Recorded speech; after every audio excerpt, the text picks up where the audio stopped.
Bonjour, je suis Monsieur Foalain-Glove René, concepteur développeur informatique, développeur logiciel, administrateur de base de données. En effet, au lendemain de la Seconde Guerre mondiale, le mouvement de l'UPC, Union des populations du Cameroun, dirigé par Rouben Niobé, revendique l'indépendance et la réunification avant d'être interdit puis reprimé par les Français en pays Bassa et en pays Bamileke. Guerre Bamileke. L'indépendance de la zone française est proclamée le 1er janvier 1960, le Cameroun devenant la première des 18 colonies africaines à accéder à l'indépendance en 1960. La réunification a lieu l'année suivante, avec la partie sud de la zone britannique, la partie nord ayant opté pour l'union avec le Nigeria.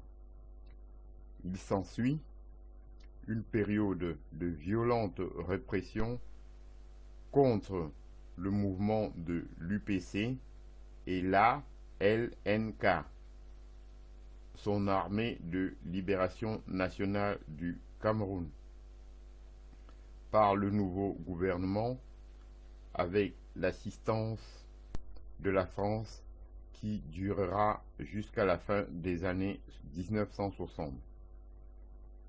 D'après l'ouvrage Cameroun, une guerre cachée aux origines de la France-Afrique,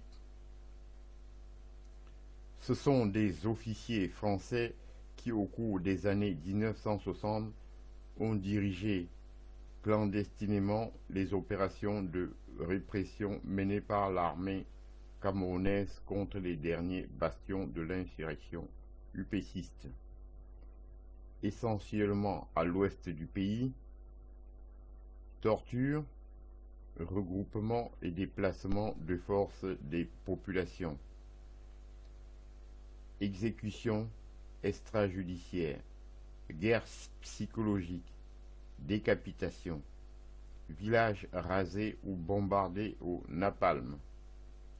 Les méthodes employées sont celles de la France durant la guerre d'Algérie, qui sont peu à peu transmises par les militaires français à leurs homologues camerounais, notamment au sein de l'école militaire interarmes du Cameroun, EMIA, dirigée au cours de cette période par des officiers français formés à la doctrine de la guerre révolutionnaire, DGR.